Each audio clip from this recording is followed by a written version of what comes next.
Assalamualaikum warahmatullahi wabarakatuh. Bersama saya Mahfuzah binti Zainal dalam rancangan Latih Pelatih Didik TV.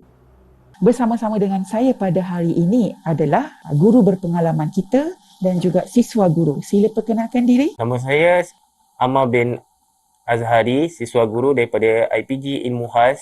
Dan saya Cikgu Siti Nabilah dari Institut Pendidikan Guru Malaysia. Untuk tajuk topik kita episod pada kali ini adalah berkaitan tentang bahan-bahan terapeutik yang boleh kita gunakan dalam kelas pendidikan khas masalah pembelajaran. Untuk aktiviti yang pertama, kita akan menggunakan bola gym. Okey, silakan aktiviti pertama kita adalah duduk di atas bola gym. Okey, untuk posisi duduk di atas bola gym, kedudukan bola haruslah sesuai dengan ketinggian kanak-kanak ataupun ketinggian murid berkeperluan khas. Jadi, peranan guru adalah untuk memberi sokongan di bahagian lutut semasa murid sedang duduk di atas bola gym. So, biarkan dalam tempoh kiraan 1 hingga 5 saat supaya murid dapat menstabilkan kedudukan semasa duduk di atas bola gym. Okay, sekarang kita pergi kepada aktiviti yang kedua. Aktiviti yang kedua adalah regangan badan berbaring di atas bola gym.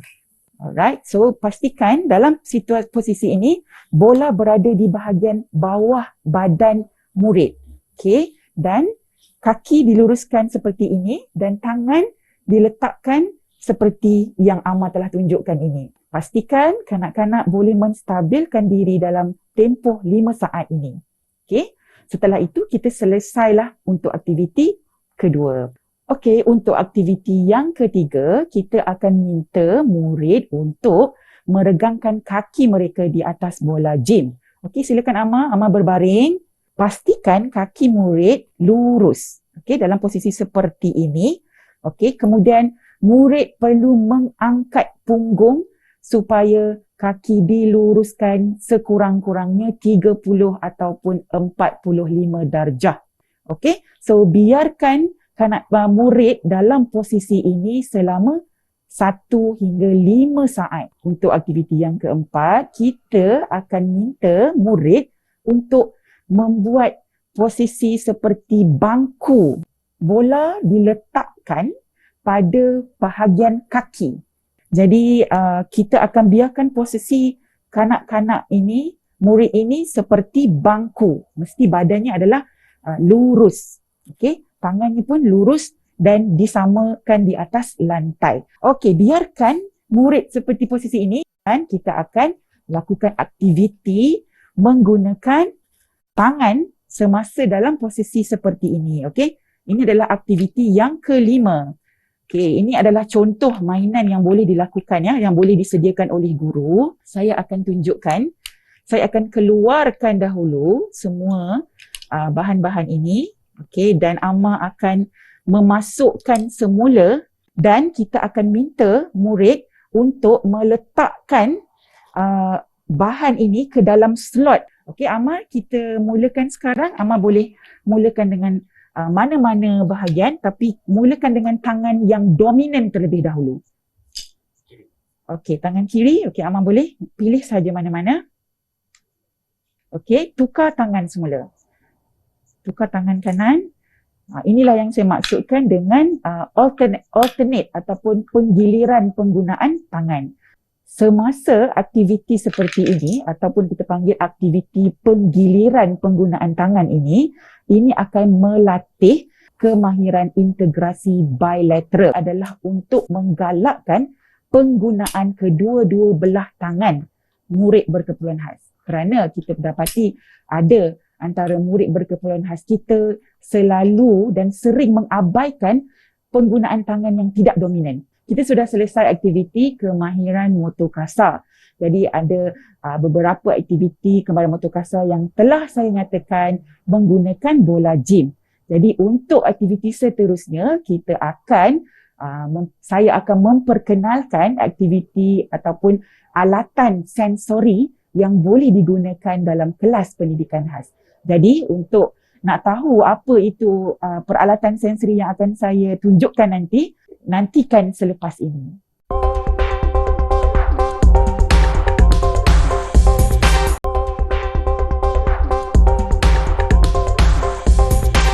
Terima kasih kerana masih lagi bersama kami dalam rancangan Latih Pelatih. Okey, untuk aktiviti yang seterusnya, saya akan memperkenalkan barang-barang berkaitan tentang alatan sensori untuk ataupun yang boleh digunakan kepada murid berkeperluan khas. Okey, alatan pertama yang saya akan tunjukkan adalah alatan ini. Ia dinamakan GoPop. So, alatan GoPop ini adalah alatan mainan sensori, okey, seperti ini yang kita boleh tekan dan ia tidak mengeluarkan bunyi yang bising. So saya bawa beberapa warna dan bentuk yang boleh diberi kepada murid dan juga ada yang lebih istimewa yang mempunyai bentuk seperti butterfly ataupun rama-rama yang lebih menarik perhatian. Jadi guru harus memastikan apabila kita berikan mainan ini adalah apabila kita berhenti sebentar daripada aktiviti pembelajaran dan pengajaran. Jadi kita boleh memberikan masa untuk murid berkeperluan khas ini mengembalikan semula daya tumpuan mereka selepas bermain. Okey, saya akan memperkenalkan ini adalah bola sensori. Okey, bola sensori dia tidak seharusnya berbentuk bola. Jadi dia boleh datang dengan pelbagai bentuk. Jadi alatan ini adalah untuk kanak-kanak memegang dan juga merasa deria tactile sensation yang terdapat pada alat ini. Tactile sensation ataupun deria sentuhan yang kita berikan kepada murid berkeperluan khas boleh memberi impak ataupun efek rehat kepada mereka supaya mereka tidak terlalu stres ataupun berada dalam tekanan semasa aktiviti pembelajaran dan juga pengajaran. Kita namakan sebagai rehat sensori. Jadi mereka boleh bermain. Jadi alatan sensori yang ketiga yang seterusnya yang saya akan tunjukkan adalah squishy ball. Okey, squishy ball ini adalah bola getah yang boleh dipicit seperti ini tanpa mengeluarkan bunyi bising. Jadi fungsi squishy ball ini adalah untuk kanak-kanak yang memerlukan sensori vestibular dan juga tactile untuk menenangkan diri mereka. Mengembalikan daya fokus dan daya tumpuan murid berkeperluan khas semula untuk sambung aktiviti PDP kita. Adakah squishy ini sama dengan yang ada di pasaran? Sebab di pasaran kan ada macam-macam yang ada pelbagai bentuk tu. Adakah ini sama? Squishy mesh ball ini boleh dibeli dalam pasaran dalam talian dan didatangkan dalam pelbagai bentuk, pelbagai warna. Jadi tidak menjadi masalah jika guru membeli bentuk-bentuk yang selain daripada yang saya tunjukkan ini. Jadi tujuannya adalah untuk mereka bermain untuk memberikan deria sensori sentuhan, vestibular dan juga proprioceptif.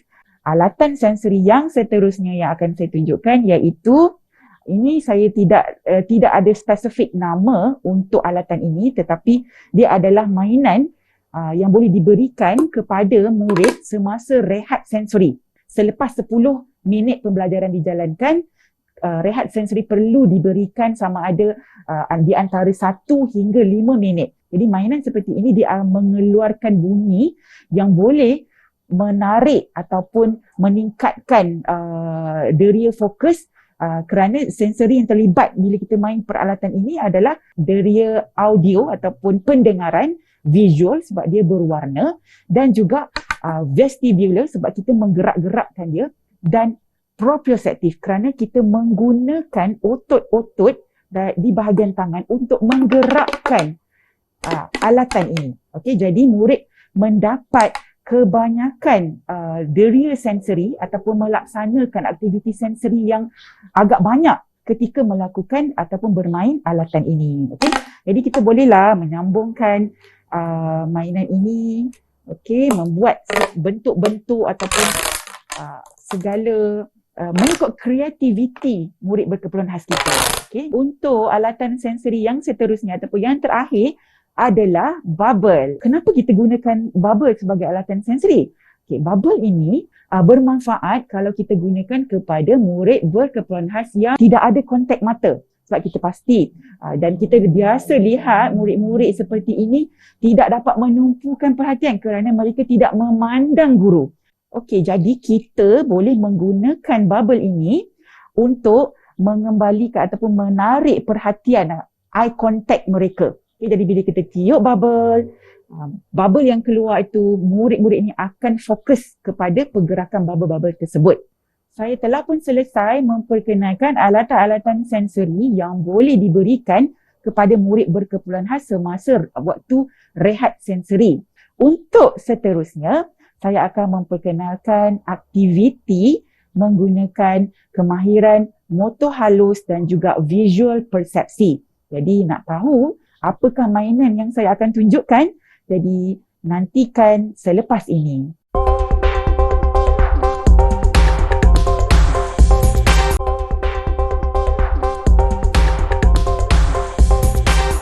Kembali lagi dalam rancangan Latih Pelatih. Kali ini saya akan memperkenalkan aktiviti yang berkaitan dengan kemahiran motor halus dan juga kemahiran visual persepsi.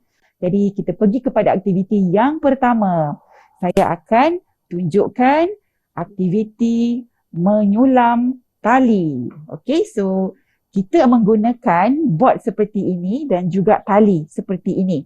Okey, jadi dalam situasi di sekolah yang mana agak sukar untuk mendapatkan bahan-bahan kayu seperti ini, guru boleh berinovasi menghasilkannya sendiri dengan menggunakan mounting board ataupun kad, manila kad yang agak keras dan ditebuk lubang menggunakan puncher. Okay. Aktiviti ini meningkatkan fokus dan juga kemahiran motor halus. Kenapa motor halus? Kerana menggunakan jari, jemari dan juga otot-otot kecil pada sekitar tangan kita. Okey, kita ada pelbagai bentuk ya untuk kita buatkan aktiviti menyelam dengan tali ni. Ini antara bentuk-bentuk yang saya bawa pada hari ini yang saya tunjukkan. Bentuk bulat, bentuk segitiga. Okey, ini sangat cantik yang Amma telah buat. Kemudian kita ada bentuk yang Cikgu Bella telah hasilkan, itu bentuk segi empat sama. Cara sulaman yang kita cadangkan adalah sulaman seperti ini untuk kanak-kanak berkeperluan khas ataupun murid berkeperluan khas yang mempunyai kefungsian yang agak rendah. So ini adalah yang paling asas. Untuk bahan yang seterusnya, saya akan kenalkan aktiviti membutang, iaitu kita menggunakan butang yang telah dilekatkan ataupun dijahit pada ribbon dan kertas felt yang telah digunting di bahagian tengahnya supaya dapat dimasukkan dalam butang ini. Jadi kita boleh menggalakkan aktiviti kemahiran motor halus, visual persepsi dan juga kemahiran integrasi bilateral ataupun menggunakan kedua-dua belah tangan. Jadi aktiviti membutang adalah salah satu kemahiran yang sangat penting dalam pembelajaran dan pengajaran murid berkeperluan khas kita. Okey, seterusnya saya akan tunjukkan aktiviti kemahiran kognitif yang sangat penting untuk anak-anak ataupun murid berkeperluan khas yang mempunyai kefungsian yang agak rendah. Jadi untuk anak-anak murid yang datang yang tahapnya agak rendah, kita boleh gunakan aktiviti memadankan gambar yang sama. Okay, jadi ini saya telah sediakan gambar payung dengan corak yang berbeza. Saya perlu melihat gambar mana yang sama dengan gambar yang telah diberikan oleh guru tadi. Jadi kita masukkan, oh ini gambar payung yang sama warnanya. Dan kita masukkan di sini. Okey, Cikgu Amma boleh berikan saya satu gambar. Okey, Cikgu Amma beri saya gambar ni. Dan sebagai murid berkeperluan khas, kita ataupun murid tersebut perlu melihat dengan teliti. Dan ini adalah untuk merangsang daya fokus dan juga tumpuan murid berkeperluan khas. Aktiviti yang seterusnya saya akan tunjukkan adalah aktiviti pembelajaran yang kita menggabungkan kemahiran motor halus dan juga kemahiran kognitif dalam pembelajaran. Untuk bahan seperti ini, kita perlu sediakan gambar-gambarnya dan kita harus laminate, supaya dia tahan lama. Dan selepas di laminate, kita akan letakkan velcro di bahagian belakang gambar ini supaya murid berkeperluan khas dapat matchingkan ataupun membuat padanan kepada warna yang sepatutnya. Tidak seharusnya pembelajaran murid berkeperluan khas itu memerlukan pensel dan kertas sahaja. Jadi jika guru menggunakan alatan-alatan seperti ini, masih dikira belajar. Murid tersebut masih lagi belajar walaupun tidak menggunakan pensel dan juga kertas. Jadi bolehlah guru-guru menyediakan bahan-bahan seperti ini, contohnya mengikut warna ataupun guru boleh berinovasi menggunakan topik-topik yang ada dalam standard kandungan pembelajaran di negara kita dalam kurikulum kebangsaan. Yang pertama sekali kita fokus untuk warna. Bila warna, jadi murid tak perlu membaca tulisan di bawah ini. Jadi itu untuk yang pengecaman warna ataupun padanan warna itu adalah basic ataupun kemahiran asas untuk murid berkeperluan khas. Bahan ini ataupun gambar ini dia adalah memperkenalkan how to mengeja ataupun cara untuk mengeja ataupun membaca objek ini. Jadi dia lebih kepada peningkatan kemahiran daripada tahap asas kepada yang lebih tinggi. Seterusnya, saya akan tunjukkan aktiviti yang amat menarik untuk kita lakukan bersama murid berkeperluan khas. Aktiviti ini adalah memadankan bayang-bayang objek. Apa yang murid berkeperluan khas perlu lakukan adalah mereka perlu memadankan gambar kepada bayang-bayang yang betul. So jadi murid perlu letakkan di sini. Ini adalah bayang padanan yang betul. Sebenarnya aktiviti ini adalah aktiviti kemahiran kognitif dan juga kemahiran visual persepsi. Jadi di mana murid berkeperluan khas perlu melihat dan memadankan objek. Jadi terdapat aktiviti pemprosesan dalam bahagian kognitif setiap murid berkeperluan khas apabila melakukan aktiviti seperti ini. Jadi aktiviti seperti ini adalah untuk meningkatkan kemahiran kognitif dan juga kemahiran visual persepsi murid berkeperluan khas. Okey, Cikgu Bella, Cikgu Amar, ada soalan untuk bertanya? Saya nak bertanya mengenai aktiviti terutamanya visual kan. Adakah aktiviti ini sesuai dalam menguruskan tingkah laku murid? Apa yang guru pendidikan khas perlu tahu? Yang pertama, mereka harus tahu apakah punca masalah tingkah laku tersebut. Jadi kalau Cikgu Amar sebagai guru tahu punca tingkah laku murid berkeperluan khas ini adalah disebabkan oleh masalah sensori. Jadi Cikgu Amar boleh menggunakan pendekatan sensori yang telah saya tunjukkan di awal tadi. Kita ada beberapa faktor. Yang pertama, mungkin murid tersebut tidak suka lakukan aktiviti tersebut. Sebagai contoh, mereka tidak suka aktiviti menulis. Okay, jadi guru boleh menggunakan pendekatan menggunakan permainan sambil belajar. So sangat bagus untuk gunakan bahan-bahan seperti ini kerana bahan-bahan ini tidak menggunakan pensel dan kertas, tetapi murid berkeperluan khas masih lagi boleh belajar dan ini boleh menangani masalah tingkah laku disebabkan oleh isu tersebut. Sebagai contoh lain, jika murid berkeperluan khas tersebut menunjukkan tingkah laku bermasalah dan kita rasa ia adalah disebabkan oleh murid tersebut mahukan sesuatu yang dia suka.